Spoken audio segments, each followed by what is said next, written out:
Okay, hopefully there's a Wings fan out there that recognizes this. It's a short one.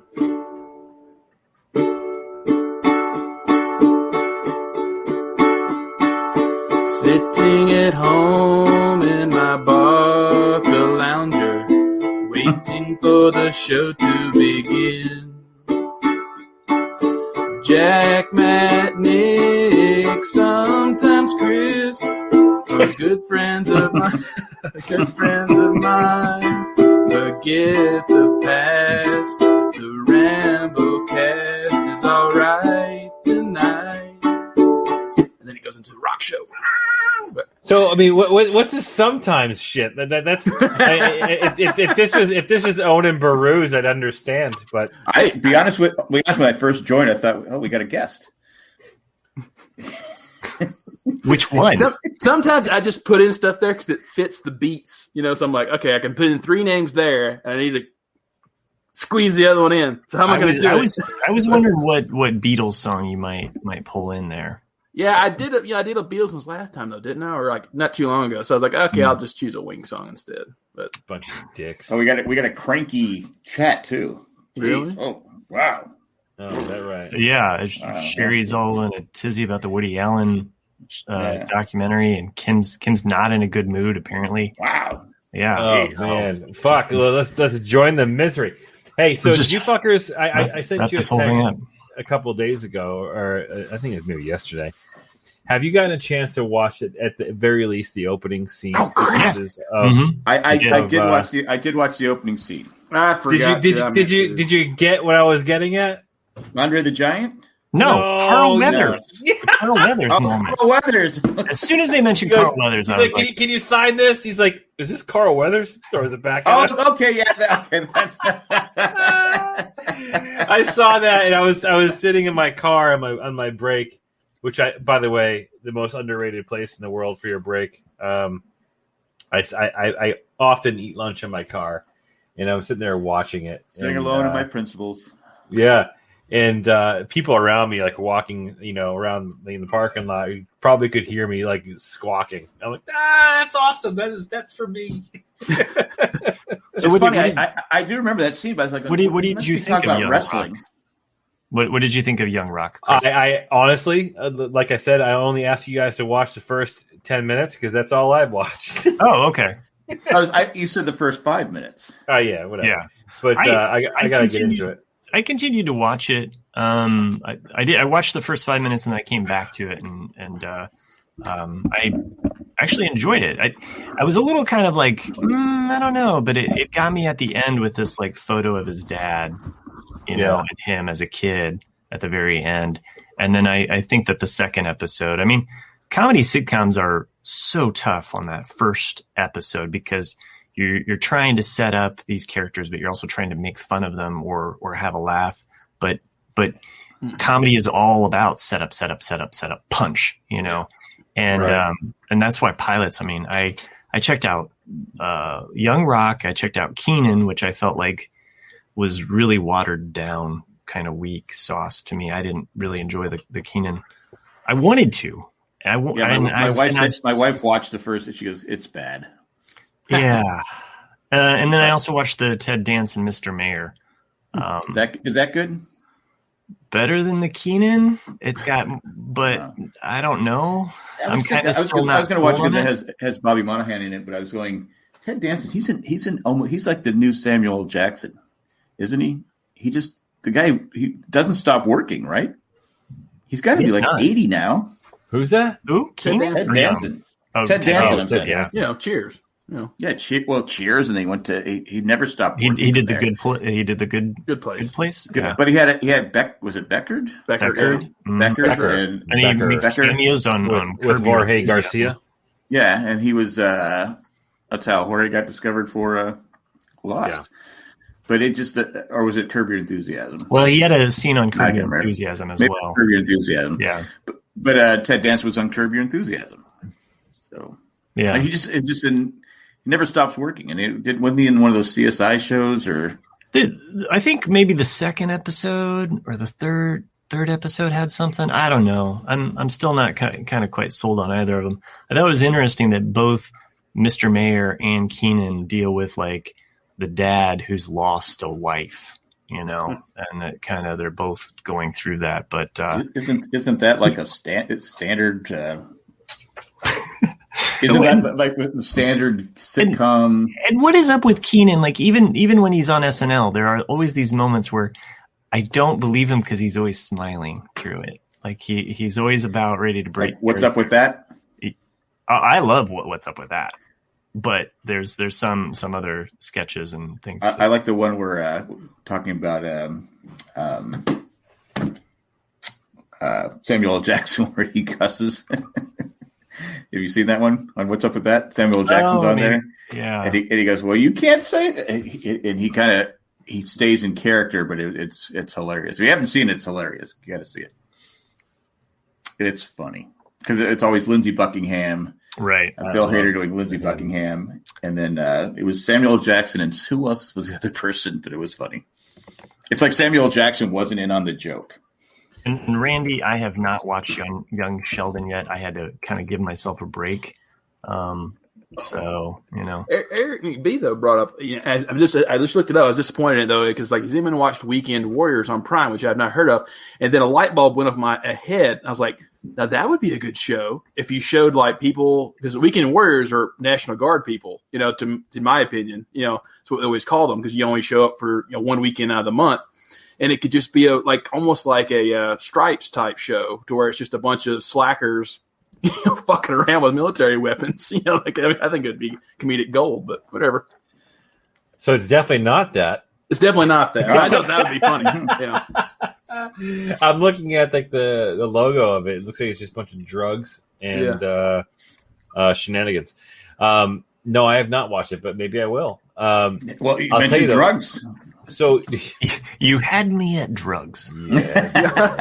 What are we talking about? Speaking of drugs, how's your shoulder, Matt? Speaking of drugs, well, I guess we can deal with the elephant in my shoulder. So you covered it up with a cardigan. I was going to say that my shoulder's been hurting, but then I realized how insensitive that would actually have been. Fuck you, man. Fuck you and your shoulder.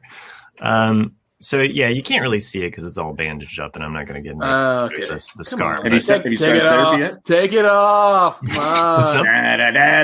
Do you have any idea how much fucking pain that causes him just to take off of his sweater? I'm sure. Have you started therapy yet? No. Really? They didn't say anything about therapy for me. Other than the mental. Because I had that whole crap done, and 3 days later, I still had the big old patch on my shoulder. I go therapy. They go, yeah. So I'm like this going, Yeah. I go, all right, this is causing me more pain. And then they had this one girl. She was taking my tears were running out of my eyes. She goes, you can tell me if it hurts. Tell me to stop. I said, oh, I didn't know. I'm just sitting here being tortured. But Let me go ahead and share just a couple things here. So for those that probably already saw this on the Facebook page, but this is a diagram that I drew the day after the sledding accident that occurred. Which one's you? Is that you? Did you it's all me. No, it's actually the shoulder. It's supposed to be hitting. Oh, okay, all right. Okay. I thought you were an artist. I know. Yeah.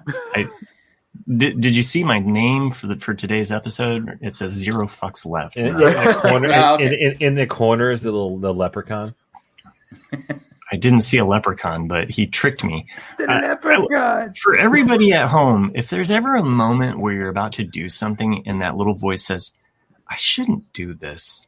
Listen to the voice that says. Wasn't you told that like earlier in the winter not to do things like that? I mean, maybe with the car accident that I had. And you realize at least 7 people just deleted the podcast. Well, if you're thinking about doing something, at least hit pause. Okay, so I'm at my family and I, we've sled on this hill a couple times. The last time we sled on there, it was right after the big snow, and there was a nice cool ramp at the bottom, and it like pushed you out. And my wife went down it, my daughter went down it, I went down it. It was a lot of fun, right? The dog went down. Everyone was successful, but well, yeah. So about like a couple days later, so fast forward, it's thawed a little bit, frozen, thawed, frozen. Okay. And it's 5:30 on Saturday, and we're almost done sledding for the day. Honestly, we had been sledding on this other hill, and I was like, you know what? I want to try that other hill. That was so much fun. And I'm getting up to the top of it, and I'm looking at the ramp, and someone has made the ramp go more up, like up. And I'm thinking, nah, it'll be fine. I don't know. What am I worried about? And I go down, come up, and then I'm coming down except on my body. And unfortunately, it broke my collarbone into 3 places. But I hit my shoulder, and that fucking hurt. I knew right away what had happened. I knew that it was not good. I knew that I had hurt myself. Did you hear it? Did you hear it snap? No. It happened so fast too. You know, it's like opposite of the car accident where things went in slow motion. No, this was, and I'm fucked. Yeah, nothing worse than you can hear the snap. And I'm picking myself up, and I feel the bone. I feel the bone put, like, it's not through the skin, but it's right there. Yeah, and were you bad with the bone? Was it like that? You've been working on these, huh? You got a whole list going? Okay. No. So at this moment, Winter's bone. At this moment, I know. I know that I'm like, okay, this is it. We got to go home. And I'm texting my wife with one hand. Oh, your wife wasn't there? No, my wife was there. She was there. She was on the other hill, though. She didn't see this happen. She only wishes that she video recorded. Broken. Were you on the Black Diamond sliding hill? Was that? Was there like a next bunny hop or bony slope? So. If I may finish, the Tenderfoot. If I may finish, I'm texting my wife. I text her, I'm sorry, I hurt myself, and I'm yelling at my son who's playing in a snowdrift. Wait, hold on a second. Yeah. So the first thing you did was apologize? Yeah, because I was. You are such a well-trained husband. It's ridiculous. I'm sorry. He was worried he was going to get the other collarbone. We lost Chris. Yeah. I don't know. Apparently he's whining.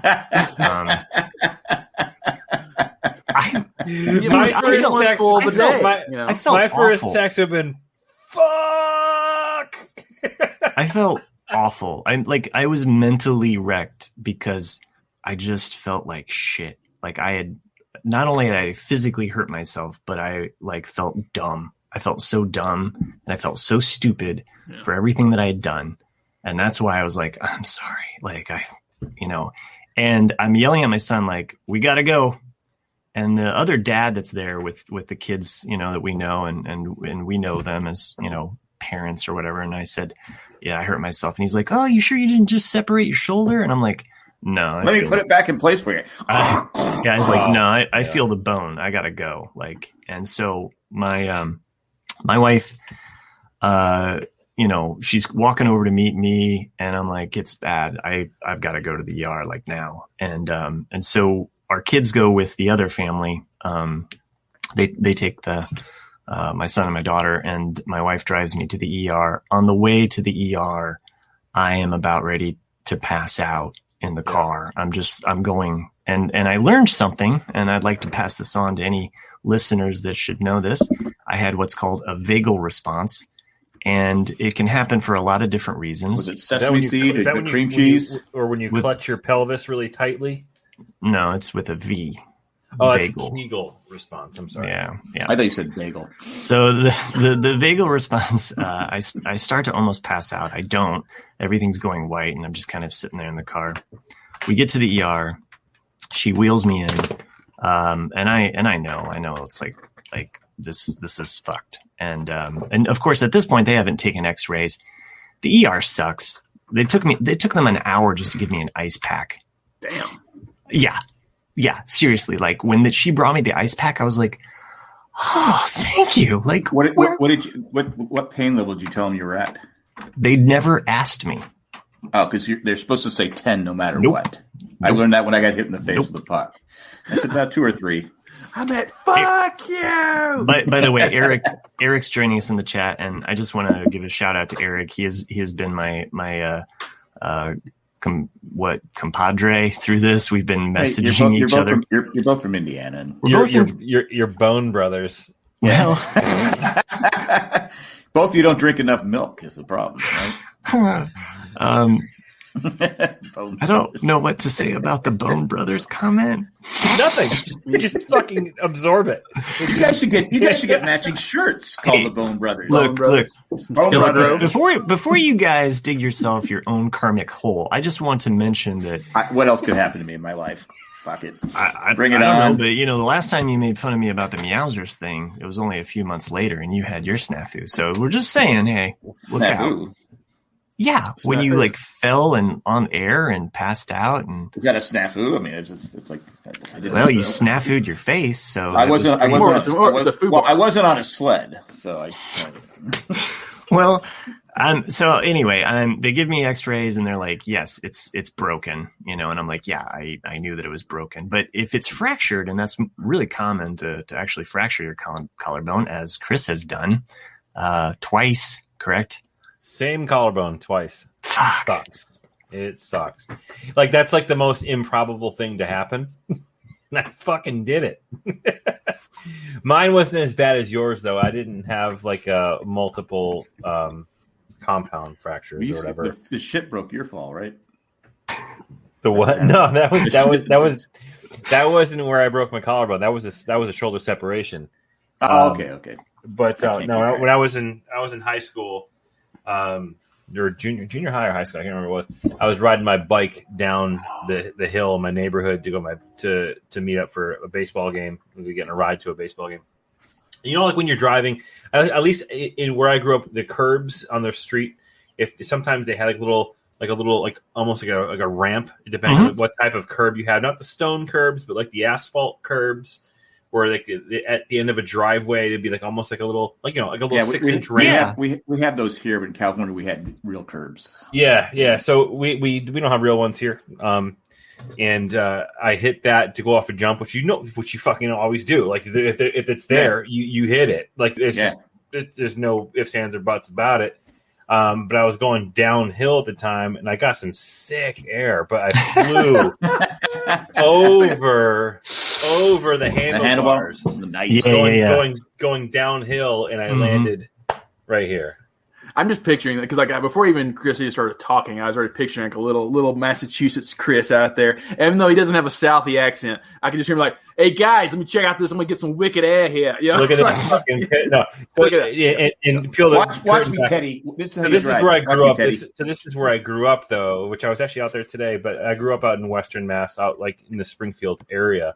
And out there there's no accent. It's actually people go to lose accents. I think Tom Brokaw lived out there for a year or two. Tom to Brokaw, get rid of his accent. Hello. But that sucked, dude. And here's the deal: I didn't have as severe of a break as Matt did, but I can tell you, I know the feeling. What do you call it? The Kegel response?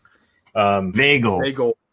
Kegel response. Don't fucking minimize this. A vagal response is a very serious thing, and it can happen on a lot of different people for a lot of different reasons. Yeah, he did go home and do his Kegels later. So when I had my Kegel response, I'm no. In all jokes aside, the vagal, I didn't know it had a name, but it's totally fucking real. I was getting a ride to the hospital, and I was going in and out of consciousness, and I actually woke up at one point at a stoplight. And I fucking threw up all over myself. So you didn't go to the game? No. You didn't suck it up, rub some dirt on it? Let me tell you, when you throw up with a broken collarbone, it's a fucking separate layer of hell. To do that, because if you haven't broken a collarbone before, you very quickly realize what percentage of your body movements require your fucking collarbone. It's ridiculous. I never threw up after a vagal. But it's crazy. Every fucking movement that you make requires your collarbone in some way loosely associated. So even just literally getting up out of bed sitting up, doing anything, like moving to your left, moving to your right, there's stress that goes on. Now imagine that those bones are separated. Yeah, dude. Fuck hell. And the whole time you're thinking, dear God, one of these bones could pierce my skin. Mm-hmm. So when I threw up on the ride there, and the doctor is like, dude, the fact that you threw up, you made the break worse. So it actually got to that point where it was like a hair away from a compound fracture, meaning they separate. But like, oh, dude, it was awful. And then I did it again like 2 years later. I was fucking around in my friend's front yard. No, I was fucking around my friend's front yard, and he had like a little tree sapling, and like I think we were playing football or some shit. I don't even remember what it was. And I like went to catch a football, and I saw the sapling out of the corner of my eye, and I wanted to save his fucking tree because I'm an environmentalist in that sense.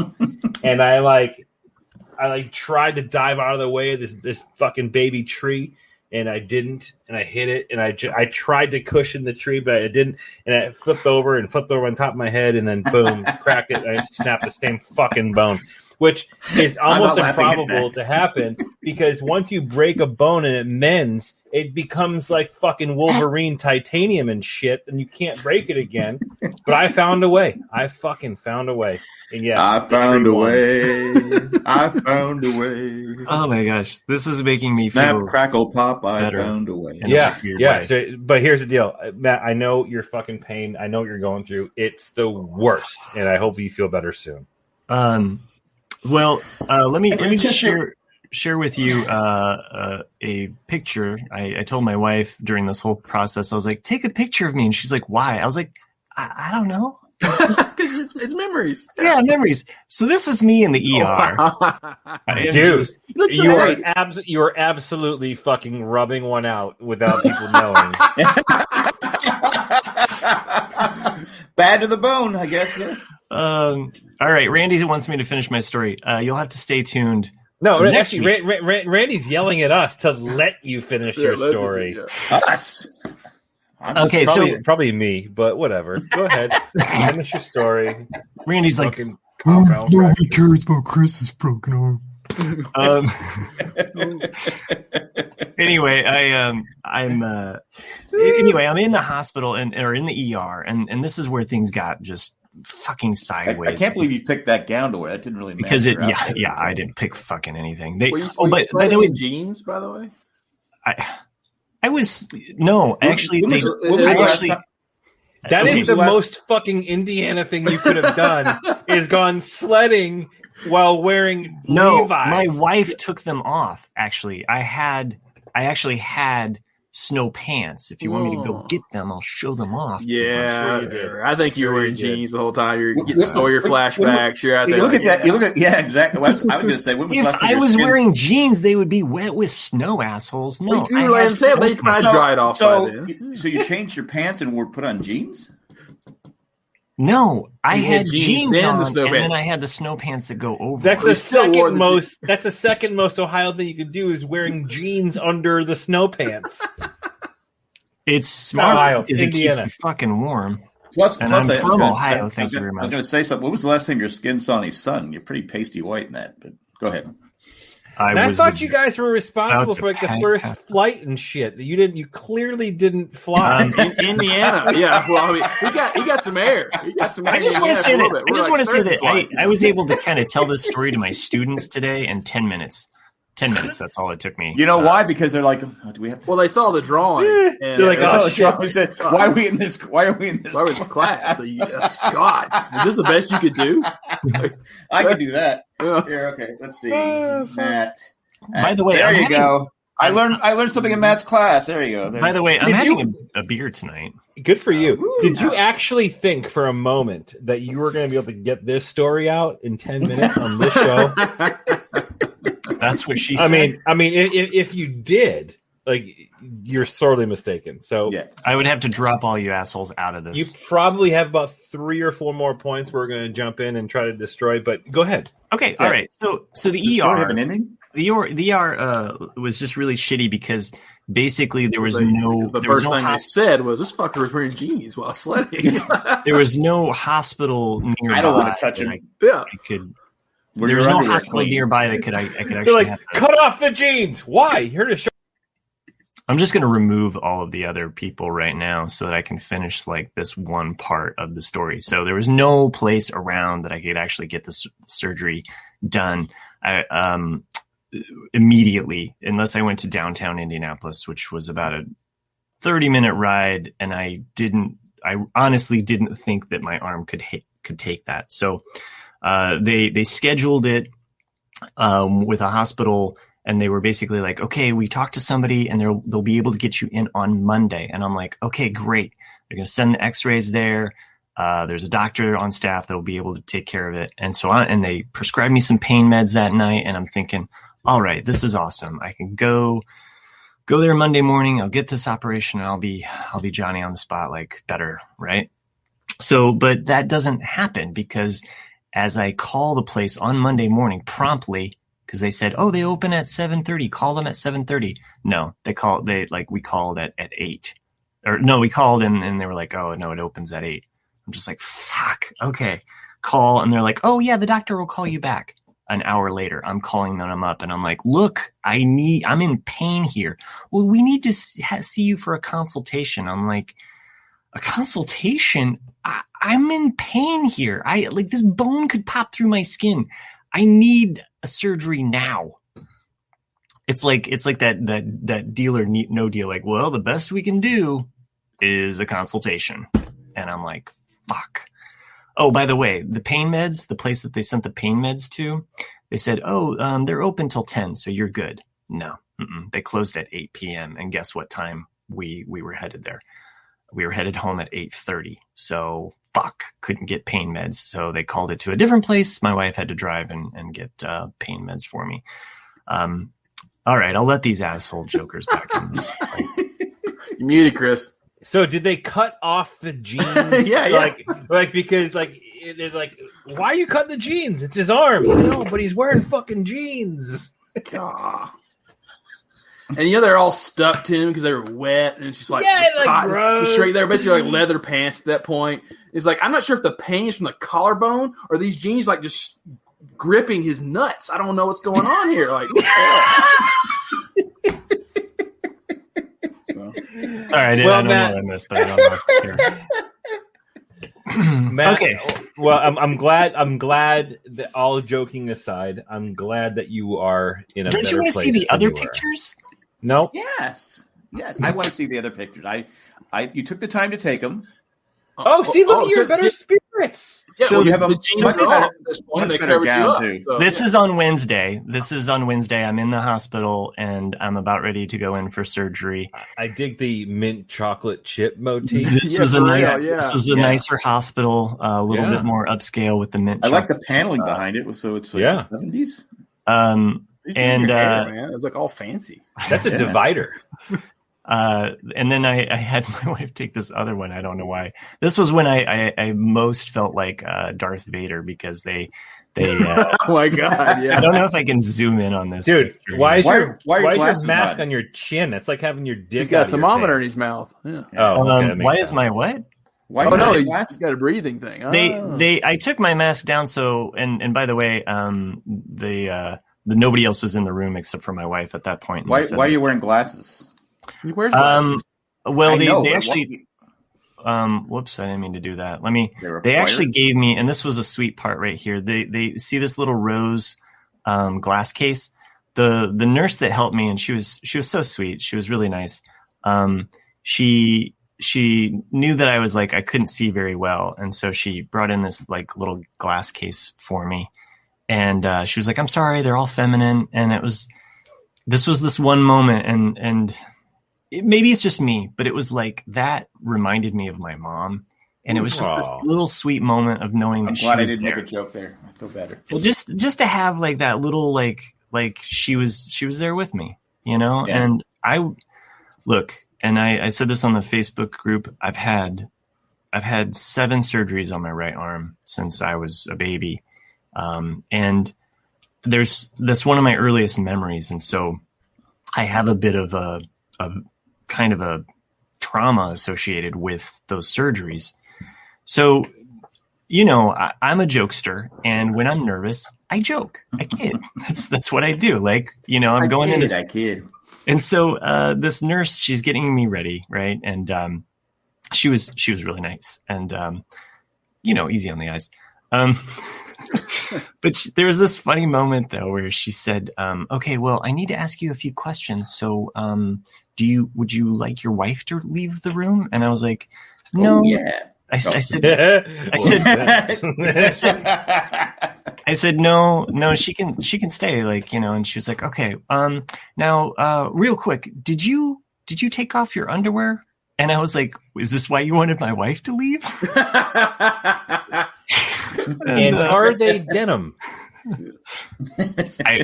Thanks. I was wearing sweatpants at the time. Matt got discharged. Very easy action there. Now the second he got discharged. All right. The second moment happened. I had this thing in the back of my mind where I kept thinking about like how lame it is that I got this injury from sledding, and so I kept thinking in the back of my mind of something that would be really funny or cool to say about this injury, and so the anesthesiologist comes in, the doctor. And the doctor that's just for the anesthesia, and he's fixing me up with some drugs. I don't know what. He's behind me at this point. And the drugs start kicking in. And I seriously don't remember saying this, but I remember the reaction of my wife and the nurses. Okay, Cuomo. I mean, go ahead. And so one of the nurses, like my wife comes in like, oh, you can come in now. And the nurse says, he told us that he didn't injure his sledding, but from a sex swing accident. And my wife is just like, what? That explains the jeans. And I was like, so pull the curtain back a little bit here for everyone listening at home. There is a period of time in which your wife was texting us on your behalf. Mm-hmm. Yes. Oh, yeah. Mm-hmm. And we were trying to get this story. Like, this is what we were looking for, but she didn't break.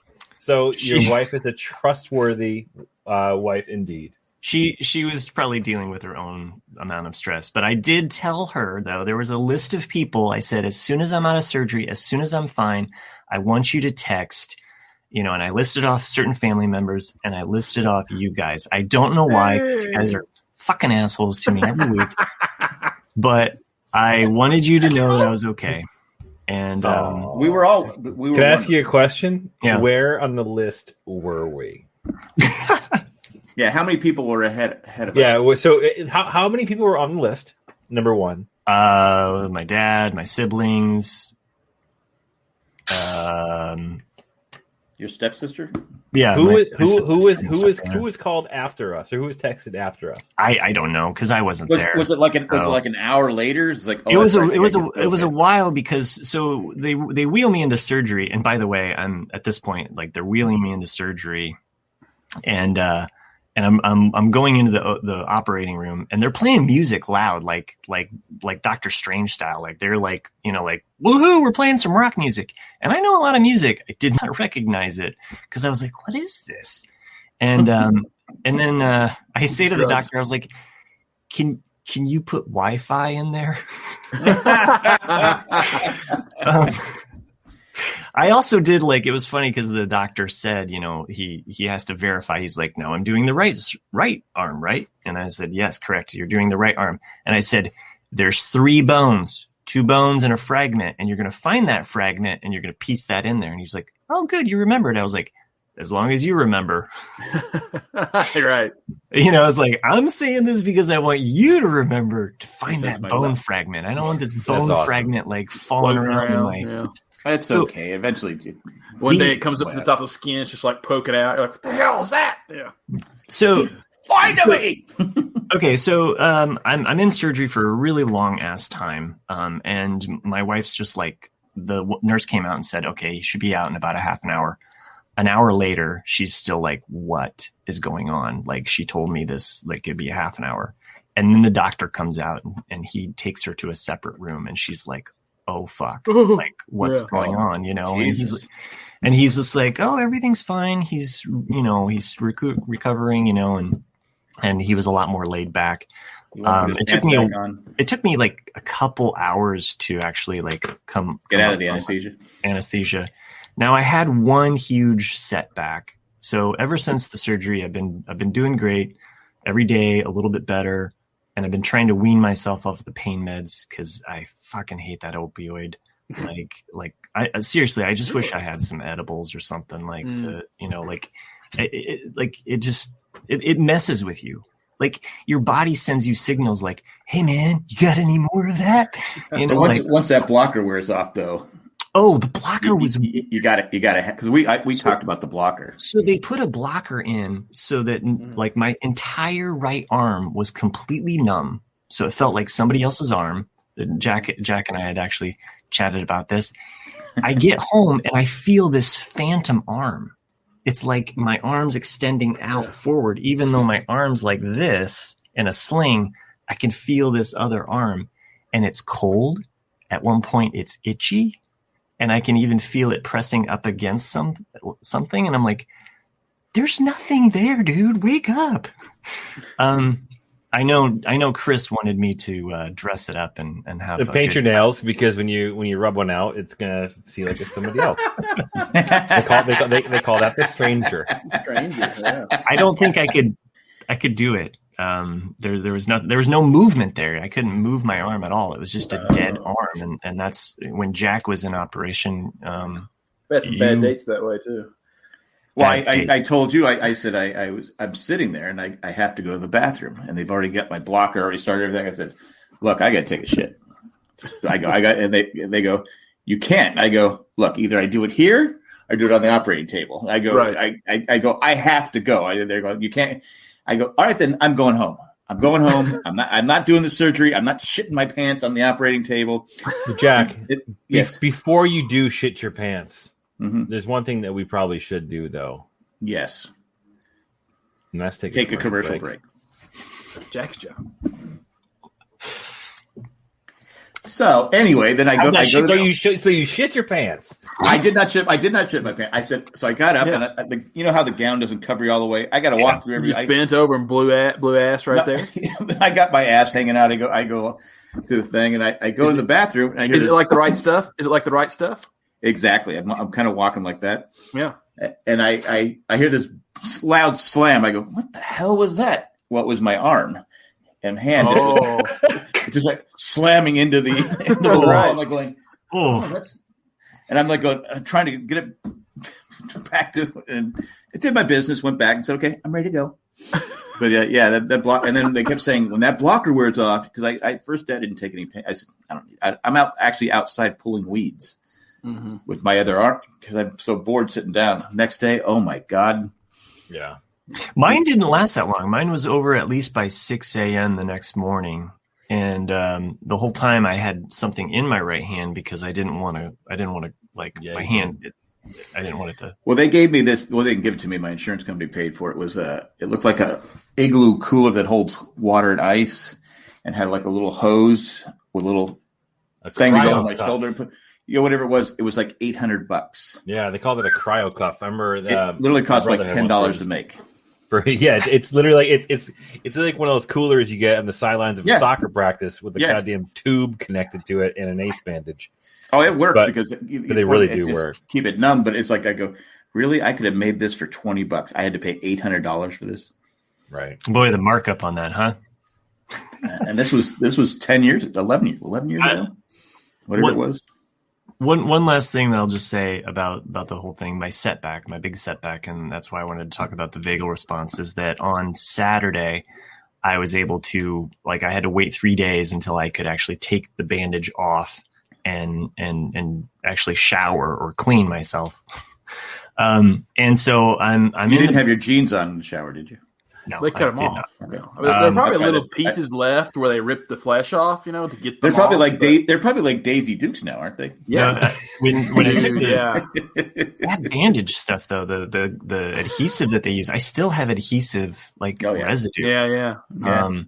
But the It's good stuff, man. I always thank God I'm not a hairy person, because a few times they have put that shit like you bandage and wraps and stuff on me, and they rip it off. It's still right underneath my armpit area here. When I had my when I was in the hospital, your nipples worked on. That's what you're touching. Yeah, well, they put all those chest, their chest. Oh right, yeah. And they don't shave you, and it's like rip, and like you're saying, that adhesive, I couldn't get. It literally took me like a week of scrubbing my body to get that shit off. Yeah, they put mine on my back for some reason. Nail polish remover in the future. Yeah. Oh, okay. Or acetone. We'll get it right. So on Saturday, I'm like, oh great, I get to take a shower. This is going to be great. So I get in the bathtub actually. And I looked up like online, like, you make a saline solution of your own, not just pure water, but a little bit of salt actually helps kind of release that adhesive. And so I'm putting that on there, I'm soaking it, and I'm removing that bandage, and I get it removed, and I'm counting the stitches because I haven't seen the wound yet. And it's pretty fucking big. It starts from right up here and goes down to like they went down. right Wow. up here. It's big. It's like a good 10 inches with 10 stitches. And and so I'm looking at it, and I see a little bit of red, and I don't know what it was. Again, it's that vagal response of like responding to that. I also had gone off the pain meds that day, and it was like the perfect storm. It was like because being in the bath and being warmer can trigger it. The actual pain med, and then seeing the wound itself. And fortunately my wife was right there. I said, I don't feel good. And I start to pass out, and I go, she says that I go out, and I come to, and I see her silhouette just kind of come in out of white, like everything goes white. And she's helping me out of the bathtub and sitting me down on the toilet there. And I pass out again, and she's holding on to me. And my head's limp. She said my face went completely gray. All the blood went out of my face. She said I passed out a total of 3 times. That third time I passed out was weird, because it was like, I couldn't tell you what I saw, but there were invented the flux capacitor. I wish I could remember what I saw, because it was random imagery. It came to me. If only. Do you know what this means? I finally invented something. It works. That's not how my wife felt about it. She's never gonna forget that moment, because I think she thought she was losing me. And I came to, and I was hugging her, and she's hugging me, and then I'm just cold, so cold. So what happens is your blood pressure completely drops, your heart rate slows way down, and the best thing to do if somebody's going into a vagal response, passing out or fainting for whatever reason, is if you can get them to lay down first, and B, get them to lift their legs, or you lift their legs for you, because all of the blood in the legs will go to the body. So for everybody that's at home that wants a little bit of medical story behind, what to do next time somebody has a vagal response around you, or looks like they're going to pass out, have them lay down, lift up their legs, and they will come to. You don't want to see them pass out. If the face is red, lift up the head. If the face is pale, lift up the tail. I've never heard of that. I've heard of righty, tighty, lefty, loosey, but I've never heard of that one. Learned that in my first aid certification. Your first day certification? First aid. First aid. I thought you said first date too, but yeah, like, well, that can make sense in some ways too. Yeah. Anyway, that's my story. That's all I got to tell you. That with a fucking kegel. Well, Matt, I'm glad that you are better and you've gotten through the shittiness of it. And it sucks you had to wait so long for the surgery. That's the. How are you sleeping? So yeah, the sleeping's a little rough. I've been trying to wean myself off the pain meds, because what I've been doing is I've just been using it at night. I've been taking one, like right before bed, and then I'll take one when I wake up. But I really don't like them. And so my aunt, who had knee surgery recently, she recommended this Tylenol for arthritis. It's an 8-hour Tylenol. It's a slow release Tylenol. So one of the things that's in the narco, the hydrocodone or whatever they prescribed is a bit of acetaminophen. So if you're taking the Tylenol, you're getting a steady stream of that acetaminophen. And yeah, there's pain and I feel it, pretty much, but it makes me feel alive, Yeah. And I've been taking melatonin to help kind of like, so I've been trying to fool myself. So when I wake up, I'm like, as opposed to taking the pain med, I'll take a melatonin to help kind of knock me out or help. Not to compare the severity of the two, but melatonin addiction can be also terrible. Be careful of taking too much melatonin because the more, I'm not saying you are, but if you got to that point, like the more melatonin you take, I do have the more you need to fall asleep because your body adjusts that. You wanted to know the dosage that I take? It's a 1 milligram tablet. Oh wow! Well, yeah, 1 milligram.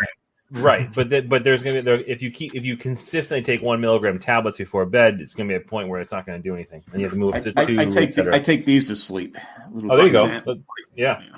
Xanax is the same way. Like I know people that have bad anxiety. Yeah. Xanax, like you get a tolerance. That's our sponsor, by the way. Yeah, my father-in-law is he has a hard time sleeping. He's up till 4:00 in the morning, and sleeps during midday. He can't go to bed. And he got to a point. Remember when I first started dating Amanda back in the early 2000s.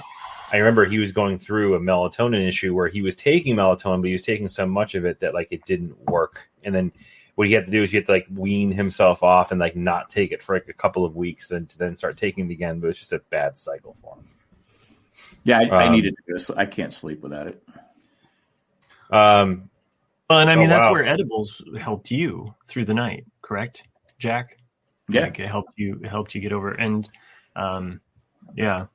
I love that. Well, like I said, with the back, sometimes it hurts. So it's you're in pain, so you can't sleep. John also in the chat mentions that he had kidney stone earlier this month, and they gave him Norco. And kidney stone is one of the worst pains. Yeah.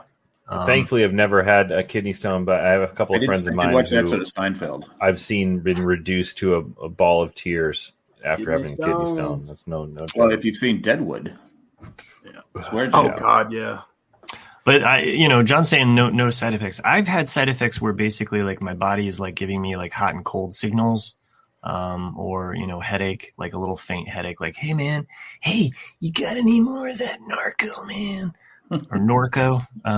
So anyway, let me think of Deadwood. He ended up having to stick something up him, didn't he? In Deadwood, rip it out. Well, he stuck something up, and then Trixie massaged him and picked him up, and they, But still, it's just come on, my God, get it out of here!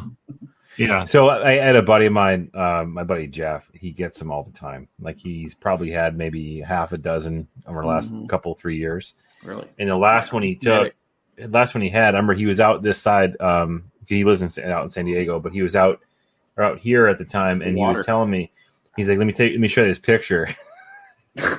It's never a good idea. Fucking asshole. He pulled out this picture of his dick. So he's you. He's pulled out this picture of his dick, and it's he's got this cord in that he had to fucking pull out of himself. You need to give listeners warnings. You're gonna trigger vagal reactions. Yeah, vagal. All right, so let's switch it up a little bit. He missed the Ramblecast, John. Matt, I'm glad you're better. Thanks. And I appreciate all of the well wishes on Facebook and the social medias and what have you. So each day is just a little bit better. So yeah, I was afraid that I might not make it on the podcast, but I was okay. Jack saw I went skiing Sunday for the third time ever in my life. And my friend Jess, me up. I see how it is. My friend Jess was like, "Oh, my friend Matt's going to come." I thought it was stupid. You were skiing in jeans, though. I had proper attire. But my friend Jess was like, "Oh, my friend Matt wants to come with you. He wants to teach you, because and she didn't tell me that he was an alternate on the 2010, I think, Winter Olympic team.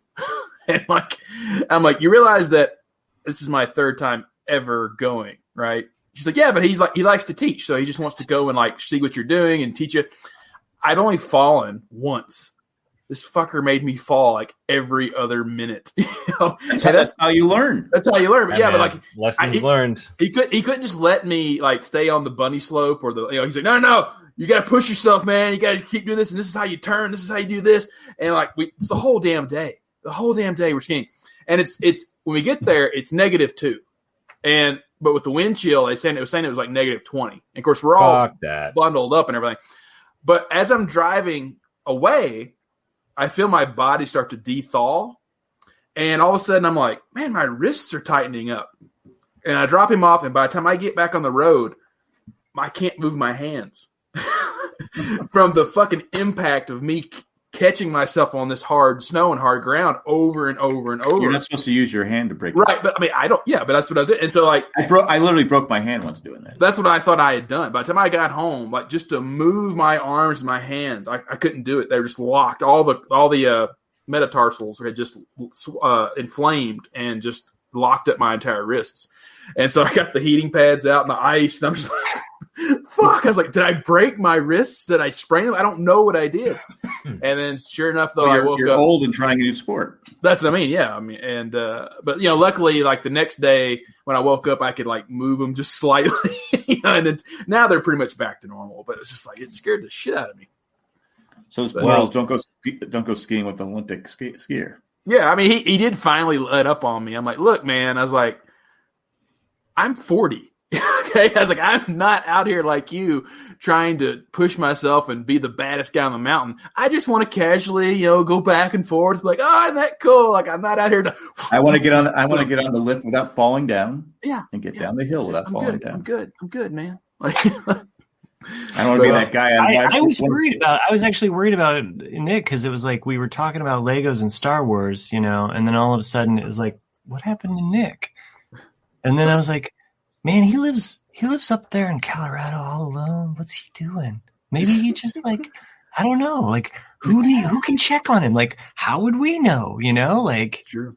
So, I mean, it's one of those things. Is Nick ever going to sing a song again? Is that? Well, that's what I thought at first. Like, I'm not going to have a song because I can't fucking move my hands. And I was like, okay, I'm good. Well, I'm glad. Well, I don't have any crazy injuries or exotic stories to share this week, but I did take my mom to get vaccinated today. Nice. Or second round, huh? Yeah. First round. Oh, first round. Okay. First round, yeah. So she got her first of the Moderna shots. Yeah. Yeah. So I don't know how it is where you guys all are, but the registration and sign up system in Massachusetts is just fucked. Oh, it's fucked. I'm last. I'll be the last person to be able to go. I'm like 5, and I'm seeing people every day posting. I go, look, I got at least 20 years on this person. How are they going ahead of me? Because you can put on a waiting list. And had we known about it, I think these people are lying about what they're. No. Like during the big storm, they had to like throw out a bunch of stuff. But had we known, we could have just like gone and gotten the first shot ourselves because they had to. Yeah. There's so many cancellations during the big storm a couple weeks ago. So I'm glad that there's also a website you might want to be interested in. It's called Hi Dr. B. HIDRB, I think it is. It sounds legit. It sounds legit. So, well, it is. So it's down by a van down by the river. Come get your shot. Government issued cheese. It's a website. It's a third party website that partners with. It's a third party website that partners with all like the medical centers, like medical centers across the country, and like medical centers can sign up to be a part of it. And what it is they have, one of these locations actually has, as Matt was mentioning, they have like a number of vaccines that just get thrown away because they can't. And that's a shame too. That's so this third party website partners with those who want to jump in. And if you fill out your all the information, if you qualify for getting a shot, you can get a text message sent to you saying, "Hey, there are vaccines available at X site. If you can get there in 2 hours, like hit yes, and then you can go and get your vaccine. So hidrb.com. And the other news, so I watched a show randomly, didn't have any intention of like seeking this out, but it just popped up and I decided to watch it. And it was CW's Superman and Lois. Oh. I don't know if you guys have heard about this or not. I've heard about it. I've seen. It was fucking great. Like it was, and I think I tweeted out. I go, "This is the best thing that the DC property that's been outside of Wonder Woman in the past. I don't know how long. It was really good." So the premise of the story, it's a new show. That's him, yeah. It's a new show on the CW network that's in the Arrowverse for those who are for Sherry. It's in the Arrowverse for those who are familiar. But it's a story about Superman and Lois Lane. They are married. She knows his secret, the whole nine. She finally figured out did she finally figure out that it's Clark Kent? Yeah, so that they know she knows the secret, and they have 2 teenage sons. And they end up moving back to Smallville because of a few different scenarios. And it's about Superman, who's kind of already run he's made his run of being the worldwide known superhero, and how he's adjusting to life back on in Smallville while raising 2 boys. And I didn't know much about it. They have superpower strength. So you need to watch the show. That's a big part of the plot. No, I like the setup there. It's cool. I'll tell you, I was very pleasantly surprised at the quality of the show. And were you Pleasantville surprised? That'd be Smallville surprised. But no, it's definitely worth a look. I believe the second episode's out today, but I've only seen the pilot, and I'm looking forward to the next episode. It was a lot of fun. You know what? I might check that out. Go ahead, Jack. No, go ahead. I was saying, speaking of a show that we haven't really talked much about, is WandaVision's coming to a close. I think this coming Friday. I haven't seen the latest episode. Oh, here, I'll just remove you. So I'll going back 2 episodes ago when we found out the reality of one of the characters in town. Yes, the big reveal of one of them. I saw that. I was underwhelmed by that episode. Really, I really was. Like when I was like, "Oh, okay." You talking about the new villain, or you mean the brother? The new villain. Okay, that was new villain. Last week. Yeah. Yeah. 2 episodes ago. 2 episodes ago, yeah. It really it was very underwhelming to me. And I think I was on Lonely Island with that one. I remember when I talked to you, it was like, "Oh my god, it was so fucking good." But I'm like, it wasn't that great. I don't know, it just wasn't awesome. This past week's episode, however, which I won't repeat anything for Jack. Good. I don't want him to hear. I thought it was great. To be fair, I've been watching The Office. So. The only thing I didn't quite understand about the newest episode, was the very beginning. Where it's back in the past. Because I always like explanations of things, of like what happens in the circle. I'm like, well, how is that happening? Oh, yeah. Well, she's in the center of the circle, and then all the other people, all the stuff that happens is like they didn't really explain how this was happening. It's just kind of like, okay, and it's just happening. Well, I thought it was cool. I thought it was cool because I'm trying to phrase this in a way that Jack's not going to feel. Just take your earbuds out. Jack. Go ahead. I won't remember. I won't spoil it. No, go ahead. I think that retrospect did a really nice job of explaining the why shit was happening the way it was. So like everything that we've seen over the past 6-7 episodes is a happy memory of hers as a kid, because she sat on the couch with her family and watched these shows, and it was all the shows in which the season's been modeled after, which I thought was actually really I think it's kind of sweet. It was cool. Okay, that's not what I'm talking about. Yeah, I said that. I just said it was sweet. That's weird. It's weird that I said that. You did say that. It's weird that I said that, but I stand by it. It was sweet. And then I'm curious about, because the person I thought was the bad guy, the true bad person in the show, has been yet to be revealed. And I've always thought it's just one person who's a male. And is he bald? Does he have no hair? It's not Lex Luthor. No, that's every bad person is. But I think it's this person, and I think that Mr. Clean. Mr. Clean, he's sorry, Nick. Go ahead. My theory is that that is Ultron. That Ultron never really was fully defeated, and this whole time they're trying to get Vision's body back because Ultron wants to take the body. Let's go, James Spader. Bring him back. Right. And so like that'll be a really messed up thing to see her having to fight Vision, So which would just build on top of all the crap she's already had to deal with. Yeah. But so A+ in the show though, it's been another surprise. I mean, I guess I can't really call it a surprise. I just didn't really follow the whole lead up to it. I didn't have the anticipation for it.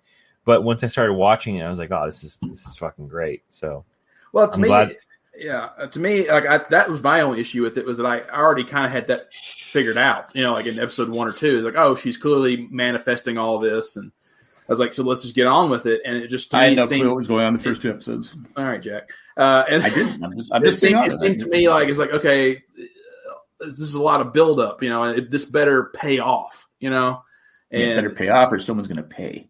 Yeah, exactly. Breaking collarbones right and left. That happens. He's not even paying well, I didn't see. I'm not. I didn't see one. I was trying to bring up.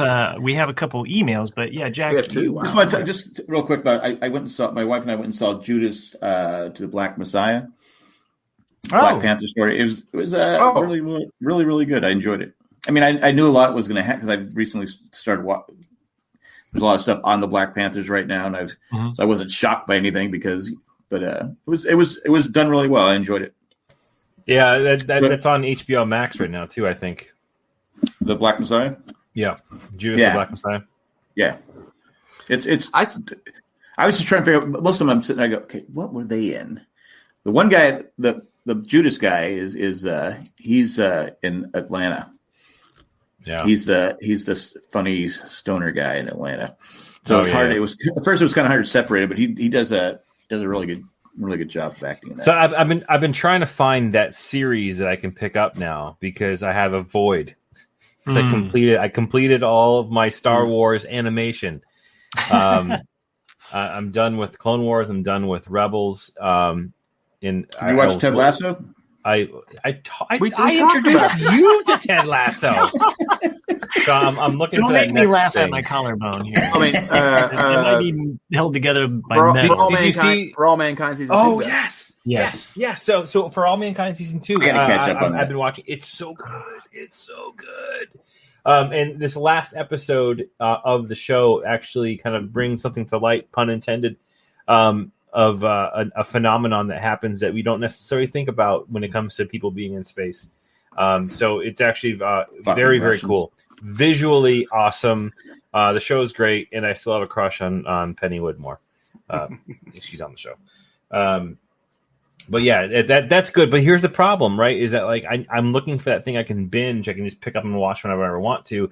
But now with like Superman, Lois, great show. I'm excited for it. For All Mankind, they're weekly releases, so it's like I gotta fucking wait like it's 2003 again. But oh well. Yeah, I'm watching Justified and The Office right now. Yeah, I'm doing a Chuck rewatch. Stop after season 3, I think. Well, I haven't watched Chuck since it originally aired, and for some reason it popped to my head. It's like I want to watch Chuck. I haven't watched Chuck since 2000. When it aired in 2007, ended like 2012 or something like that. I was like, I'm gonna start watching Chuck again, and I'm almost done with season 1. I'm like, it's such a cute little show. Remember the Subway like fan? Yeah. It was like season 3 or 4. Yeah. Oh man! And then there was another show on around that time frame. I forgot which one it was. What's it called? It was with the devil in the blue dress. No, Lucifer. Yeah, no. That was Lucifer was in the show, but it was about this kid who was I can't remember the plot. Anyways, it was about a kid who was reincarnated as a beetle, but he was dead the whole time. His name was Paul McCartney. So that's my request, because I know we have some emails to get to, Matt. Here's my request. Send in your recommendations for bingeable series that we can perhaps pick up. Matt Treese says Lupin on Netflix. Lupin? Is that a Harry Potter reference? I don't know. Or a werewolf reference. So. Right. Sure. Well, are we doing emails, or are we going to go into the verses? Right. You want to save the verses for next week, or you want to? Well, I did the Beatles thing for this. I'm just throwing it out there, man. Just throwing it out there. And Nick had his Wings song. When is he ever going to do a Wings opener? Huh? It's true. I mean, this one email by Joanne. She's a little bit behind, so she's not even going to get this podcast for another, couple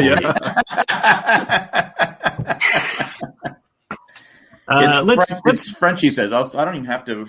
Let's jump into the Beatles real quick and see what we can come up with, because I'm curious as to what you guys came up with your ideas. I haven't even looked yet, so I guess you haven't. I'm ready to rock. You ready to rock and roll? Yeah. All right. Let me. Does anybody else want to roll the dice? Because I seem to fuck it up every time. That's because you cheat. So yeah. No. Go ahead, Chris. You bring up the dice roller, and I'll share your screen. Okay. I don't even know. You go ahead, Matt. So the premise of no, I'm going to let Chris do it, and then I'll share his screen, and Chris can be in charge of the dice roll. What am I doing? Dice roll? All right. Dice roll. You're on it, and I'll share your screen when you get porn out of the way. You were looking at porn. Beatles porn. Dice roller. By the way, for those that are Beatles porn, this video has been deleted by Yoko. we had talked about doing a Beatles covers, so the best Beatle covers songs essentially. So, and there's a lot of them. And a lot of really good ones out there too. So I think we kind of mentioned it on the last podcast, and we kind of shelved it this week. So, here we go. I see it right there. Boom. So, all right. So we're going to roll 2 die. Okay. 2 die. Right. Okay. And who's going first? Let Matt go first. He's the injured guy. What? Sure. I'll go first. Matt's rolling first. Here we go. Clickaroo for Matt. Matt got an 8. Ooh. Matt got an 8. Cheater. All right, we'll go down the left column here. So, Jack, you are next. You are going to get a 8. What kind of website is this? Yeah, Nick, when Matt uses, I'll get a snake eye. Crazy 8. 4. Told you. And for me, 5. 5. Okay. Huh, so okay. here, so Matt, This is Matt and Jack. This is going to be who's going to go first. It's a Matt off. I'll go first. Ooh, 10 for Matt. 10? Bullshit. And Jack, I don't know how he's cheating. 9. A so 9. It's going to be Matt, Son bitch, man, and Nick. All right, gentlemen, let's roll.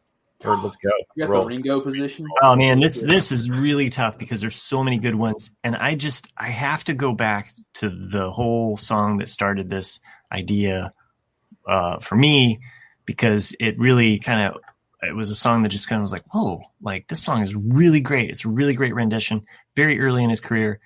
I'm going with "We Can Work It Out" by Stevie Wonder. I love that song. That was my first choice. Really?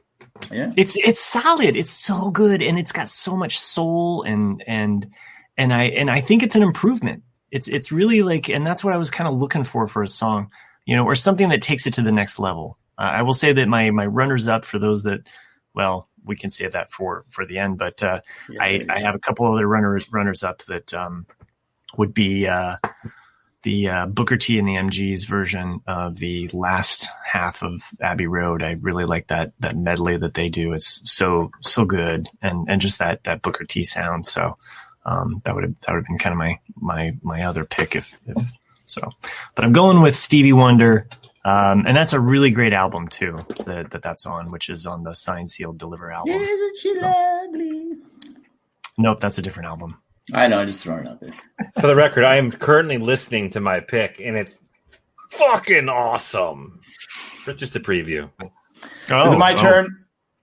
Yeah, your turn, Jack. Apparently, I'm going to go with Joe Cockers, with a little help from my friends. See, the apple doesn't fall far from the J. Well, you took mine. Okay.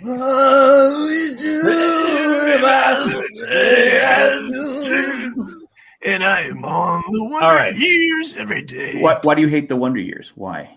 What? Why did you pick it, Jack? Because you took mine, so I picked my second pick. I know. I like that version of it. I mean, just I like it. Okay. Normally, I don't like a singer like that. It's like but I like him for some reason. So there you go. My pick. Talking about is my pick. While My Guitar Gently Weeps, as performed by the live. Mm-hmm. Yeah. Tom Petty, Jeff Lynne, Steve Winwood, and the man, the myth, the fucking legend. That's a good one.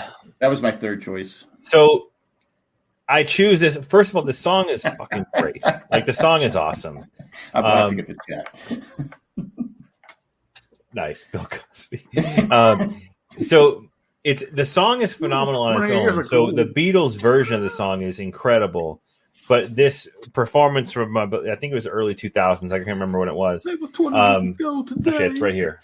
Wasn't it the Rock and 2004? 2004. I apologize. 2004. Was it the Rock and Roll Hall of Fame? I think it was. Yeah, I think it was. There's some really good, dude, performances. Prince's solo is like. Yeah, it's because we've talked about Jay and I face melting.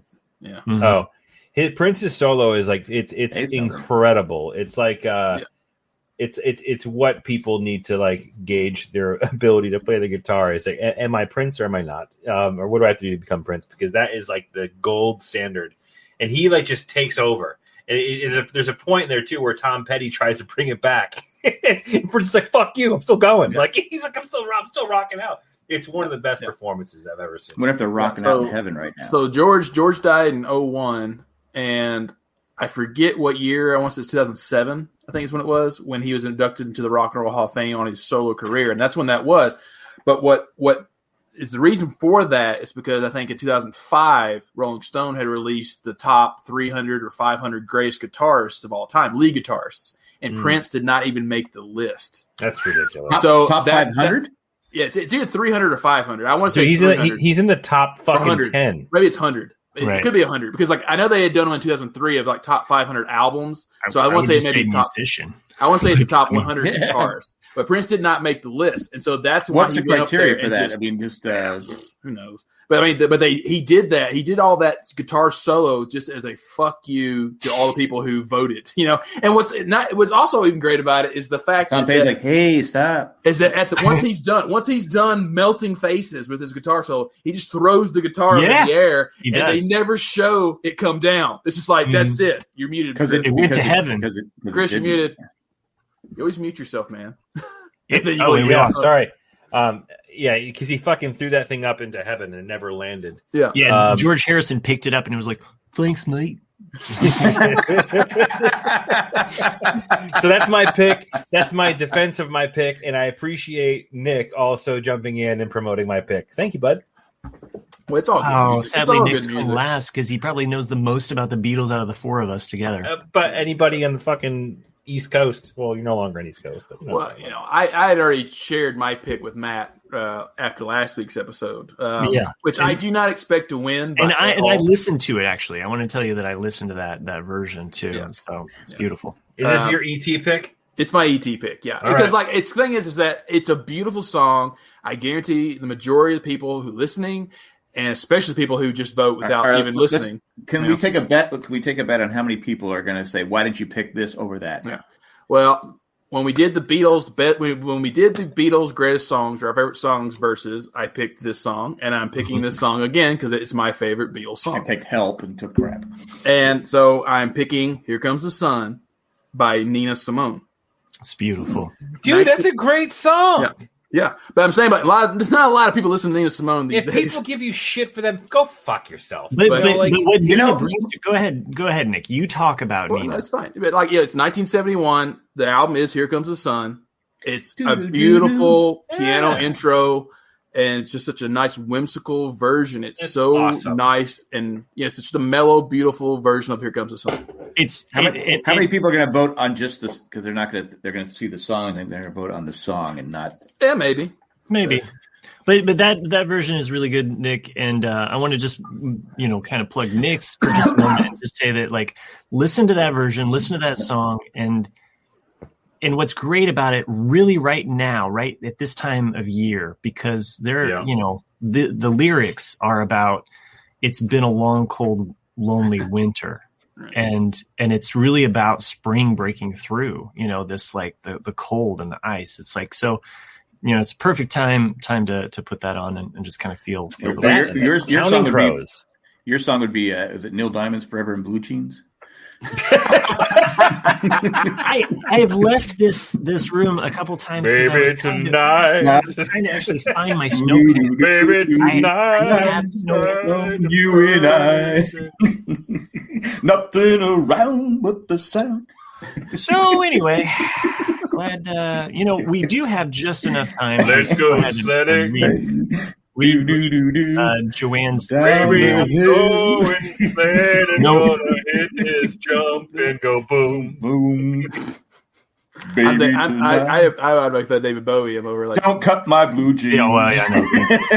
Blue jeans. Forever in Kegels, babe. I seriously had my wife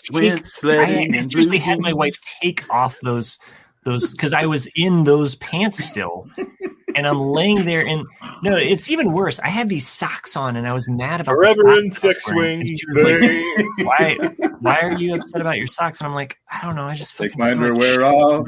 No, that was in the operating. In the ER, they didn't give a shit. Song, man, I can't. Whatever flows.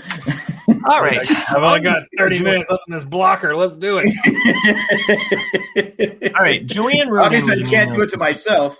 And are you guys ready? Are you guys? Are you done? Here's the thing. Like, honestly, with all these picks, we don't have to shit on each other for these picks. No, I didn't think we were. I didn't think we were. Yeah. Oh, I mean that's the typical next step of this scenario. No, that's why I decided to shit on Matt instead to go back. I know, right? That wasn't shit, Matt. That was jumping in on the fun. Because I don't know where the fuck Neil Diamond came from, but you made it work. That's awesome. No, I should have never shared my pain. I may have helped you make it work, but whatever. Eric warned me. He said, "Oh, those guys are you're gonna be in for it." So yeah, you are. Dude, it's fucking Wednesday. We gave Eric shit. We gave Eric shit, didn't we? I know, and look what happened. I'm just saying. Yeah. Watch what you do. Watch what you do. Watch what you do when they come for you. Just a curse. Curse is coming, man. All right, no, we're not going to shit on each other because they're all great songs and they're Beatles covers. And there's so many different Beatles covers out there. So the people that want to say, like, why didn't you pick Aerosmith's Come Together? Because it fucking sucks. Okay, it's not better than the original Come Together. Go back to school and figure out why Steven Tyler is not as good as John Lennon on that song. But anyway. Is that fair? Is that fair to Steven Tyler? No, but I don't give a shit because it says this fantasy world that Matt just created. I'm just saying there are throngs of people voting for Steven Tyler. I'm telling you, there's going to be a person that's just like, "Why did you pick that song?" And Matt probably on Reddit is not going to be that person because he's no one's going to say that. Because honestly, I think that even the people who don't fucking watch or listen to us and vote, which is bass backwards, I don't even think they would pick. And if they do, this is me making fun of them preemptively because I'm not on Facebook. Okay, fair enough. All right, I'm going to move on to these emails because I think we can still squeeze them in. I showed the private chat. Spot on. Yep. By the way, there's only one. Only one in there. And it looks fucking stupid. I see one. Fucking cup. I know what you're saying. There's only one. And it looks stupid. Like, the fuck? Okay. Joanne wrote in, are you going to let me finish? Huh? We only have so much time left. Chris has got, something he's way too tired, to continue on. Right. Okay. Joanne wrote in, she says, car crash stories. I'm a little bit behind. Just listen to Matt's car crash story. Well, guess what, Joanne? Get ready. It got worse. It got worse. Hopefully 2021 just gets better from here because I'm fucking over it. Glad he and his son were safe, at least until Matt's sled accident. Oh, so you know. Oh, okay. Okay. Hope you heal quickly. I have 2 car crash stories with related themes. I was driving my teenage daughter and 2 of her friends back home late one evening on a main, but at that time, quiet road, 3 lanes each way.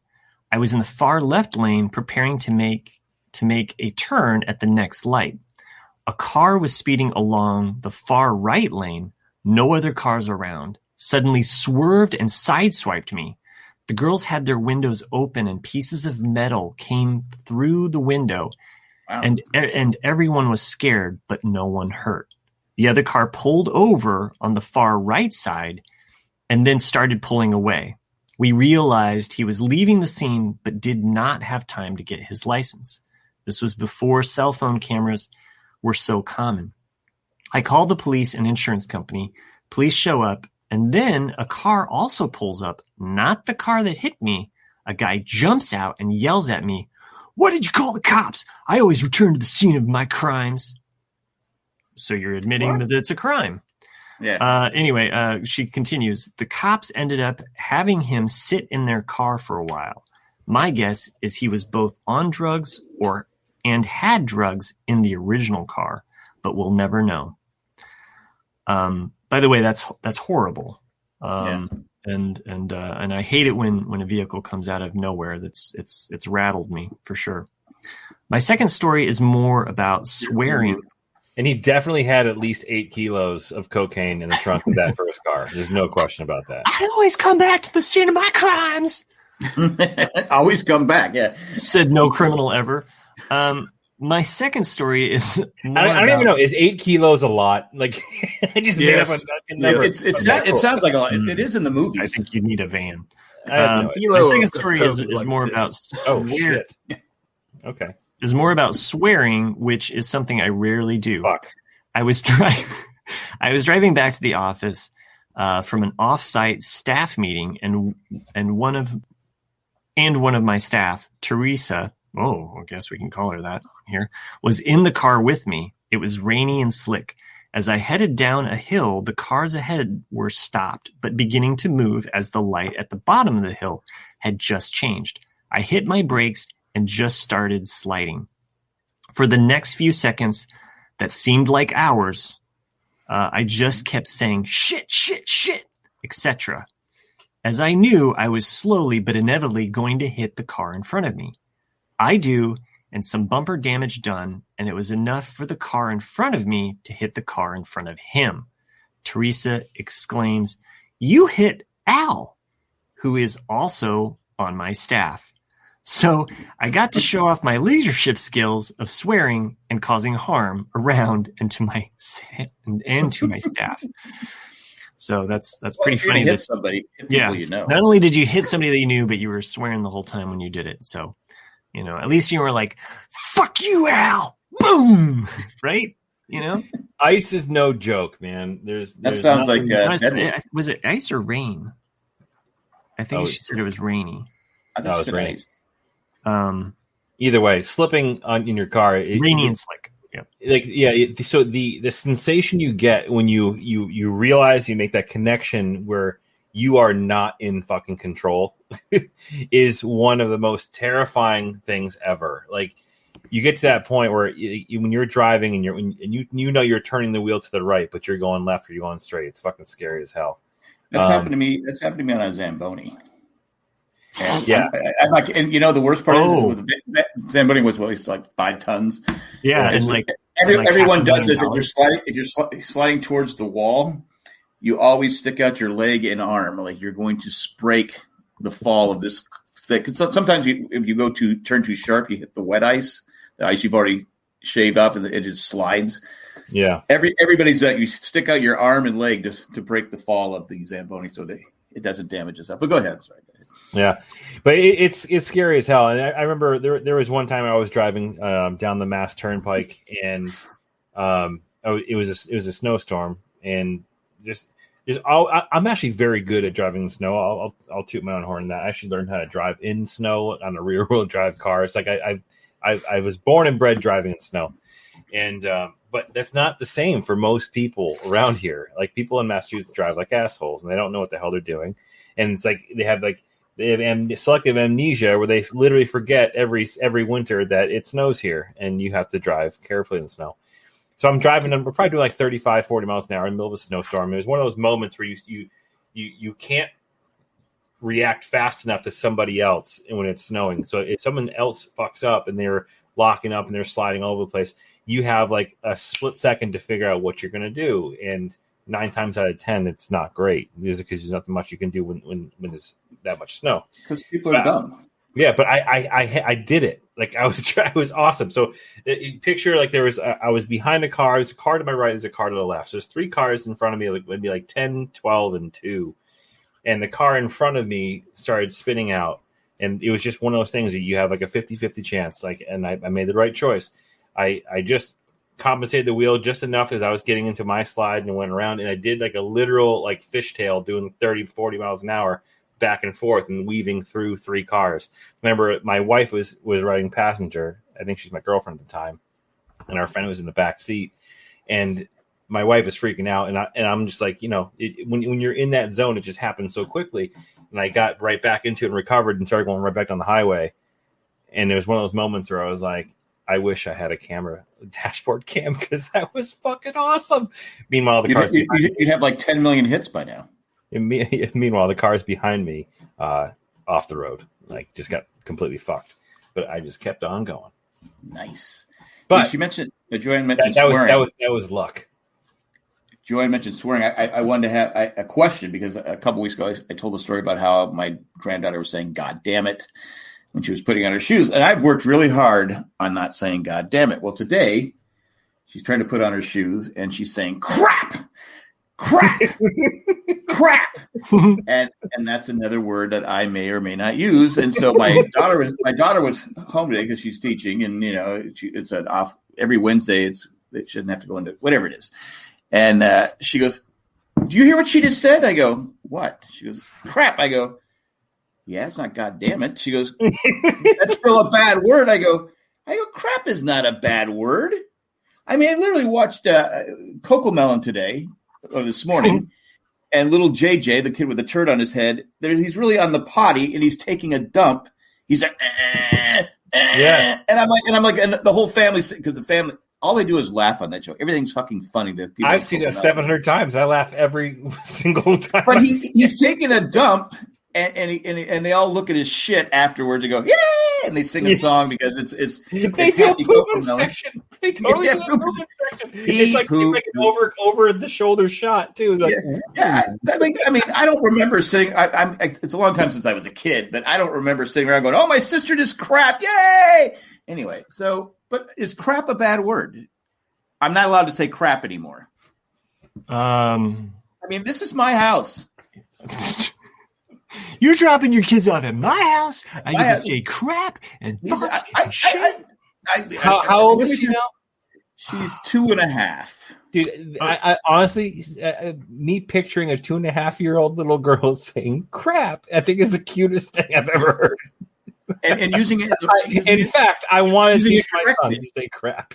Using it correctly too. And, it's not just random crap. She's saying it. Her shoes? Oh, God damn it! She couldn't get her shoes on, so instead of saying "God damn it," she's saying "crap," because they won't fit. Crap. I'm like going.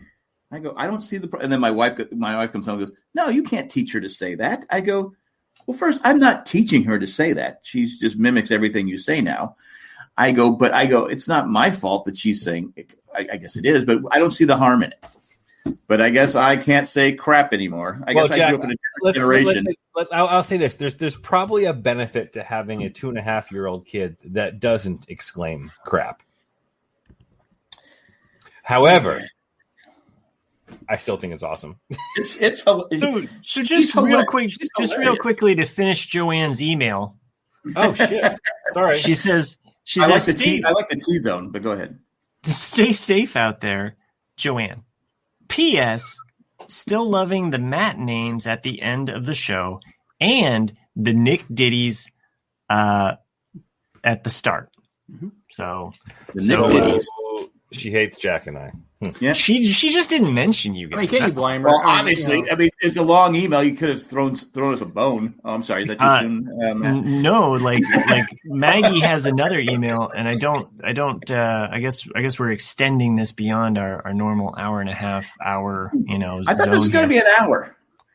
You wanted it to be an hour, and you were delusional as fuck. I am. I can end this show right now. Great show, kids. This was 1 in a million. Oh, wait. I got to thank some patrons first. So Maggie had an email. You're the one that wanted to keep it. Okay, whatever. All right. I'll go to Maggie's email here. The name says it all. Hey, this says just email. Yeah, I know. Seriously, like I've been kind of like that. Even when I went into the operating with the consultation with the doctor, on Monday when I was like basically in a lot of pain, and he was like, "Oh, you thought you were going to get an operation today?" And he was like, "Oh yeah, we can't fit you in today." I'm like, "Fuck you." What am I doing here? And he says to me, "Okay, well, I've looked at the X-rays, and there's two things that you can do. You can live with it how it is." And I'm like looking at my wife like, "No, we want the surgery." And he was like, but it was like he was trying to like sell me on the surgery, and it's like we're already sold on the surgery. No, go ahead. My bag is packed. Yeah, like I came in here for the surgery just in case. I didn't eat that day in preparation for the surgery. I was like, I haven't eaten. Like I'm ready. So anyway, I'd be so tempted because it's broken two spots. Like maybe just growing up too much on the Bionic Man. It's like, can you put like I want like a all metal. I want like enhanced. Come on. Or like Rookie of the Year. Can you throw a 70-mile-an-hour or 100-mile-an-hour fastball? Come on. Well, now the weird thing is that I have this spot, and they did warn me that as they go into this, and by the way, like I said, there's a huge incision on my chest now. It's going to leave a nice big scar. Chick stick scars. Sure. There's a nice spot on my shoulder here, which is completely numb. I cannot feel to the touch. I can, if you tap on it, I can feel it, but other than that, it's like the skin is completely numb. Yeah, and I'm thinking this is. Oh, okay. It's great for a heavy backpack. You can just throw on that shoulder down the road, and it won't be a fucking bother. Oh no, I was thinking about getting like a tattoo on that area because I can't feel the skin there. It's like the perfect time. Oh, God. Target. I'll get a little target. Because the skin is numb. The skin is completely numb right on this area right here. I could just get a nice little tattoo. Or you could just suck it up and get a tattoo would this be your first tattoo? No. Yeah, it would be my first tattoo. Oh. And also it'd kind of like commemorate the thing, it'd be like me on a little sled or, Dude, you should totally do some tattoo art that incorporates the scar. Oh yeah. Because like that would be what if you just took your drawing, your original drawing? Just like me with a little sled. And then the scar can be the hill that goes down. Yeah, exactly. You have to do that shit. If it heals like this, you fucking have to. You Facebook it live, and we'll make it part of our podcast. Sure, honestly, and get the same 7 people that watch to be like, "Yay, Matt!" This is not a dig. This is not a dig on your artistic ability at all. I promise you. But I think I could fucking do it. Okay, I'll do it myself. But thanks. And by the way, my drawing was made like the very next day. What if we get a one shot out? I wasn't donation of like a $5,000 a month donation. Would you let me tattoo your drawing on your scar? No. Come on. $5,000 a month? $5,000 a month for him to tattoo? Your life. I don't know. This is just a theoretical question. You can tattoo me for $5,000 a month. I don't care. But here's the deal. If that scar is in a similar trajectory as your drawing, you fucking have to do that. So anyway, Maggie's got it. Here, class, look at my tattoo. I drew it. It's living art. Where are you going? My wife's really paranoid that I'm going to pass out at any second now. Even the naked person. Like right now? No, just like at random times. She's like, I mean, she saw me like go completely white gray and like, dude, you'd go head full goes limp if you're sitting in a tattoo parlor. You Kegel. You brought up when I passed out on air for a year after that. Anytime my wife heard a boom, are you okay? Yeah. Yes, I'm fine. Yep. Yeah. Like she had to leave me like at like, I don't know, to go to work. And she's like, hey, everything okay? I'm like, nope, passed out 2 times. I'm good. Anyway, Maggie writes. Yeah, read the fucking email. She says, hey, Matt, Jack, Nick, and Chris. She even wrote it like that. Glad I didn't get Fort Billing. Love the fucking intonation on that one. Okay, here. I'll change it for you. Hey, Matt, Jack, Nick, and Chris. Hey! Much better, yeah. Matt, I hope you are healing and doing better. How'd she find out? Yes, I did mean for 2 of my emails to be read last show. The one I didn't want read was the one that I hit send on too earlier. Here's my 2 emails together. In the last episode, you guys were talking about the COVID vaccine. I've gotten both shots. After the first one, my arm hurt for about 2 days, about the same as the flu shot. For the second one, I had no side effects at all. I did get Pfizer. There does seem to be some difference between the 2 right now. I'm a preschool teacher for a public school system, and I am going back in person on February 23rd if the school board doesn't change their mind. I'm still not convinced they won't, but there has been a lot of pressure from parents to open school buildings. I did go back on the 23rd. So a little update there. From the people that I've talked to that do get side effects, they seem to come about 12 hours after either shot and last about 12 to 24 hours. Mm-hmm. All anecdotal evidence from people I know who have gotten both Pfizer and Moderna. Maggie. Hey guys, I hit send on the COVID vaccine email before finishing the episode, and I knew it was a mistake. Gina Carano did not get fired for her political beliefs like Nick commented. She got fired because she compared being a Republican in the political climate to being a Jew in Nazi Germany, along with a photo of dead Jewish person from the time period. What the fuck is that? That is wrong.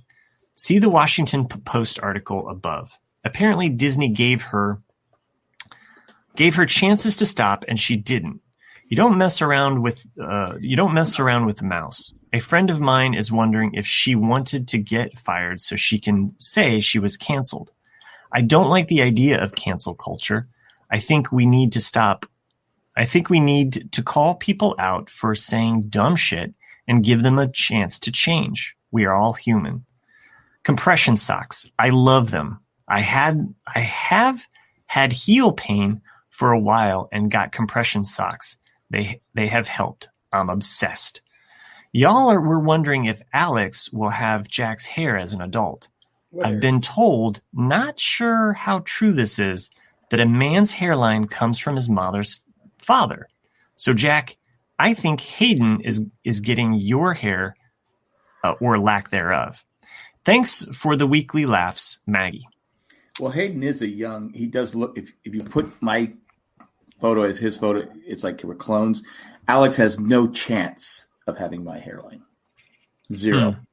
But the thing is like we don't have the same. But like you can tell though, like Zach's got thick hair, whereas in like Alex has that. It's that I wouldn't say thin, but it's that flowy kind of hair. He has better hair though. He does have better hair, but it's always the people that have the great hair that end up losing it. It's like that's why it hurts so much. Yeah, I've held on to this day. I still get pissed when I see you see people with their hair stick. I was like, Jesus, Jack, you have great hair, man. I've seen pics. You have great hair. I did, but now it's done. I'm cool with it now, though. I've heard that thing about that you get it from the mother's side. But Alex and Zach have no issues to worry about. I think everything from my side anyway, because there's no. I know what everything comes from the mother's side though, because I've always heard that about muscle tone as well. Is that like it comes from the mother's side? Like it's the I forget they're called the meta something the cells. Oh, I thought you were making fun of Jay. No. Because we're overdue for that. It's usually at least true. Yeah. But yeah, what are they called? Not midichlorians. Midichlorians. That's what I thought you were going to say. No, it's metachlor. It's a weird cell. It's what gives you like for the muscles, but like I can't remember what it is. But yeah, they always say that's what it comes from the mother. What'd you say? And not to get into cancel culture too much, but I do also hate the term cancel culture because I think consequence culture. I think consequence culture or cultural awareness really is what we're talking about. Because cancel culture means that we're canceling some culture out there, and that's not what's happening. I think that if anything, as society moves forward, we're getting to this point where we're aware. We become more aware. It's like Breakfast at Tiffany's would not be made today because of Mickey Rourke's awful impersonation of a Japanese person. This just would not be made.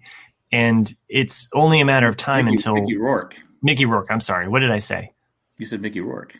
Yeah. So in Breakfast at Tiffany's, he's the upstairs neighbor who doesn't like Holly Golightly because she's a noisy neighbor. Who am I thinking? Mickey Rourke. Yeah, it's Mickey Rourke that does it, right? Black or Mickey Beauty, Rooney. Mickey Rooney. Mickey Rooney, yeah. Mickey Rooney. I get Mickey Rooney and I'm sorry. I get Mickey Rooney and Mickey Rourke. Two very fucking different people. I know, but one's 4'10" and the other one's like 6'9". I get them mixed up. But my point is that there's a certain point that we reach in society where it's just like at one point in time. I mean, I have the background of a Beatles album cover. Jack has the background of Batman and Robin. Both were born out of the 60s. Same with Breakfast at Tiffany's. At the time, people were like, they didn't think anything of that, And maybe there were people at the time that were like, this is wrong. But it wasn't, society as a whole didn't say this is bad. But now, as we progress, we can actually say yeah, that's kind of fucked up and wrong. We should not do that. What I thought you were saying in her email too is what they may have said 30, 40 years ago. Should they be punished for it now if they've said, okay, yeah, I was a dick then. I was wrong. But we're so quick to, no, you need to go to hell. I mean, it just seems like, because look at Dr. Seuss. I mean, don't start with the Dr. Seuss thing now. I'm just throwing it out there that all of a sudden, because I think social media, you better, I mean, I try and, I don't think there's anything in my past that could come back to haunt me, but I don't know. I actually think there is some credence to the Dr. Seuss stuff. Some of it. Well, yeah. Have you read? Have you read what happened on Mulberry Street? It's not a great book. I'm saying there's some, but he did evolve into. But the depictions of Chinese people in that book are not great. And the problem is that he was openly,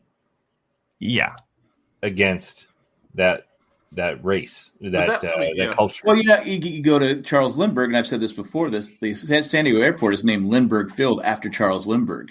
I can't believe it's still no one's attacked it yet, but it's just like okay. I mean, I'm talking about people that have obviously the people that have passed away. But there's some people that some kid that he's 16 puts in a tweet when he's 16 something stupid, but 10 years later he's like. Okay, I don't believe that. I was just a dumb kid. I'm saying it opens up so many conversations, right? So I mean, you go one direction with the Gina Carano shit and all that stuff, but there's so much questionable stuff that we just haven't corrected over time. Like every children's lullaby has a fucked up backstory. Like all the Brahms lullabies, it's all crazy ass shit. Well, I was listening to Coco Melon. I've listened to a lot of the nursery rhymes. And what's that one? Baba Black Sheep. Mm-hmm. I turn my wife. I go, this is completely racist. And she goes, what do you mean? I go, listen to it. Yeah. Is there any more? It literally says master. Yeah. Right. I said, I go, this song should. I mean, I have no problem with stuff that is completely racist being taken out. Yeah. But I do agree with Maggie. Sometimes let's give this person a second chance before we put them in the fire. And, I think there's also two. I think sometimes we have a double standard. I go, if we like people, they tend to get a pass. Well, dude, I mean, if we don't like someone, And granted, this wasn't the only thing that Gina Carano some bullshit that she pulled, but it's interesting that you mentioned that, Jack, because Pedro Pascal essentially tweeted the exact same fucking thing. He did, yeah. And nothing happened to him. But we like him. But this is but here's the thing. There's that. That's an unfortunate, part of history is that people are definitely focused on like this. Again, and especially at the time like it is right now with all the shit that's happening in the world, it's even more sensitive. But this was for her was compounding, like one thing after another, after another, after another. And there's been a lot of things that have been taken down that she had already put up, and that people had. Right. So to me, it's a very complicated thing because, and like she said, don't mess around with the mouse, because I do think that the mouse does like to keep a tight lid on those things. So I'm sure this has been building for quite some time. If you work for a company, it's their fucking rules, and if they tell you to stop and you don't stop, I don't have any sympathy for you if you get fired. I mean, it's just like, I get it's supposed to be free speech, but again, in this day and age with social media and companies that are trying to stay afloat and trying to, especially now with the pandemic, you don't need any help. It's how many times if you're on Twitter every day, there's boycott somebody. We got to boycott this. We got to boycott this. Boycott this. Boycott this. And it's like I can't even keep up with all of it. But if I'm working for a company, and they tell me to stop. Either I stop, or I keep going and say "fuck you." I'm going to do what I'm going to do. If I get fired, oh well, it's on me. Well, I don't know what I'm going to do when they start boycotting paper. Did any of y'all watch the video, the interview with her that I sent y'all? I did not know. No, I'm sorry. No, I'm not. I think it was a Facebook link. Was it? I don't remember if it was or wasn't. I clicked on something I couldn't. It's either Twitter, but it was really interesting to hear her words, because like you really see how good of a person she is. And even Bill Barr, I think yesterday, came out and defended her as well about how she's a fucking awesome person, and she shouldn't have been fired. Even Pedro said she got Bill Burr. I said Bill Burr. I said Bill Burr. But Bill Burr said that. Like, he goes, now I feel like I have to watch my fucking mouth, which everyone knows is hard for me to do. I don't know how he's because the way she said, the way it started, she goes, I'm not political. She goes, I never have been. She goes, I never voted until this year. She goes, but the thing is that because I'm on Twitter, it's the same as like with all the other Disney people. It's like, you have so many people just bombarding you with negativity, positivity, all these things. And she goes, what started it, she goes, is that when this whole pronouns thing started, people were telling her to put in her title and her Twitter, like, she, her, whatever, and she's like, no, I'm not doing it, and so after so many people bullying her, that's how she assumed it was. That's her words. It's like, I was being bullied into conforming. I just put beep, bop, bloop in there of like kind of a fuck you to everyone that's telling me to put shit in there. And she goes, and that was wrong, because I shouldn't have done that, because people are going to take it the wrong way, like I'm making fun of people. And really, I'm just saying fuck you to people bullying me. And that's where it started. I don't fucking buy it for one. I said, this is her words. These are her words. I mean, she is so full of shit, because, and just by saying she's not political, she's so full of shit, because everything she fucking posts is very fucking political. Like, It's a thing about Twitter that, and I got into a round with somebody today where it just was so fucking annoying. This person just kept attacking me about what I put. It was one of those things where like, was it the thing about Indiana? No. It was Indiana. I said bad sledding. No. So, but what I wrote, I saw it as it, and I even like at some point I was just like so fucking tired of this person. Like, why don't you explain yourself? What do you have to do? And I'm just like, fuck you. Finally, like I responded with like that the image of like the person looking at a 6 on the ground and they're like 6 and the other person's 9, and it's like what I wrote it and I understood it the way I said it, and you're taking it the way that you want to because you want to attack someone. Is it someone that follows you? No, and I don't want to get into all of the logistics of it, but it was just one of these moments of just like somebody read what I wrote as being one way, and I'm like, no, we actually agree on the same thing, but you read it as the opposite, and you're attacking me. You keep bullying me about this thing, and it just got to the point where I was like, fuck this shit. They finally just now like was just like, if you honestly like meant this, then I apologize. And I was like, that's all I wanted. like, because like you misunderstood what I wrote. And it's easy to do. It's easy to do with the connotation of what was put out. But Twitter's hard too, because you only have so many characters. Exactly. Right? But it's just like, why didn't you explain yourself right away? I'm like, I don't have to jump on Twitter, and I got other fucking shit to do.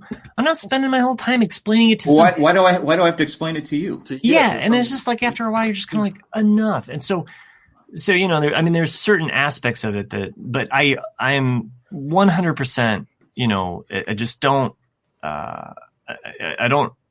I don't know. My day on Twitter today was just like, it was the opposite of the other day where I had responded to Dan Rather. He had put out a tweet that said something. Dan Rather be sledding. No. It was right before Trump was about to give his speech at CPAC, and he said he gave a Star Wars quote. He said, "I felt a great disturbance in the Force. ... And I responded, as if a million voices cried out in stupidity." And it was just one of those things that, like, I just responded. Oh, that's what you said, and that's what. No, that's not what I got in a fight today about. It was something else. But I've never had 400 plus likes on a tweet before, and people kept, and it was just like, I was like, this is crazy. I've never had, but I was just responding to what Dan Rather, but because I was on that thread of Dan Rather, people were just like, boom, boom, boom, boom, boom, boom. And I was like, holy shit. You were in a safe zone. I had one of those the other day with the Lincoln Project. They posted like multiple tweets of all the different like GoFundMe pages for Texas during the storm, and I happened to be on Twitter when they did it, and I was one of the first to respond to it, and I said something like, with one tweet, you guys have literally done more for Texas than their own government has. And it was one of those things where it was like, everyone's just like. I'm like, I tweeted much better shit than this. Right. Well, and I had even made an error in what I typed, but part of that was probably because of pain meds, and the other part was because I was watching Star Wars with my kids. But we're going to get into like a longer than 2 hour episode, and we obviously have to put in a second commercial break at this point. So I'm just going to throw one right in here. Commercial break.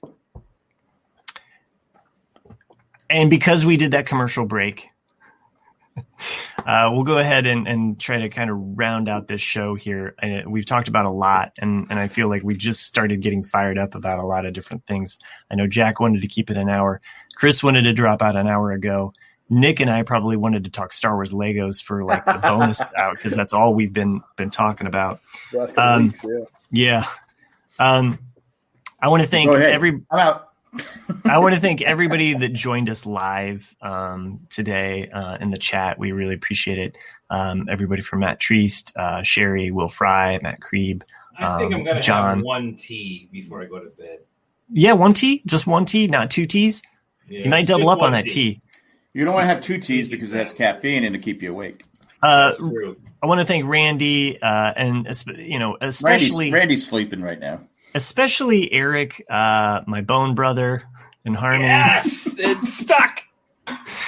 Kim, who chimed in only once that she was here, but in a bad mood. She's in a bad mood. Hopefully, you made her laugh. I don't know what John did, but damn it, John, you gotta get that shit together. Well, he had a kidney stone, so maybe he was cranky for a while. So, if you like what we do, go ahead, rate and review us on iTunes. That would really, really help us out. You can send in an email at rcadcast@gmail.com. One of us will read it. Vote on the poll on the Facebook group. We'll give those results next week. And go over to jandjack.com and you can click on the Patron link to become a patron. And there's a couple patrons that make this show possible. I'm going to let Who are they? I'm going to let Chris read them off, okay? Oh, yes. Okay. Here we go. Check 2 pain meds. I hit the ground Eckhart and ricked my shoulder. I like that one. That's a good one. Seeing on the cement. I put sledding. I got you. Nice. Sledding. What'd you get seeing? I don't know. Whatever. I never learned Maggie, my dear. Maggie, my dear, is a Beatles reference there. I couldn't come up with. And then my dear. Shit, Joe accident. that's actually pretty good. And Greg gets it good. Does he? Hey, Greg. He's a bone brother. Thanks for doing what you do. Thanks for making this show possible. Thanks, guys, for making me feel better. And this was a great show. I was so looking you forward feel worse. One way or another. Fuck you guys and your jeans jokes. Forever in blue jeans. Is that going to be the name of the show? Sledding tonight. Sledding tonight. I'm gonna hit a jump and fuck up my shoulder tonight. Maybe that's why you couldn't. I mean, that's why you injured, because you were jeans and they were so stiff that you didn't have the noodle effect, to like hit the impact. It just like. John says he's innocent. It wasn't him that put him in a bad mood. Oh, I don't know how your house got shamed, but that doesn't sound great. He's like, I thought it was shamed. That was shamed. Shamed. All right. Great show, kids. 1 in a million. We'll be back next week, unless one of us breaks a shoulder.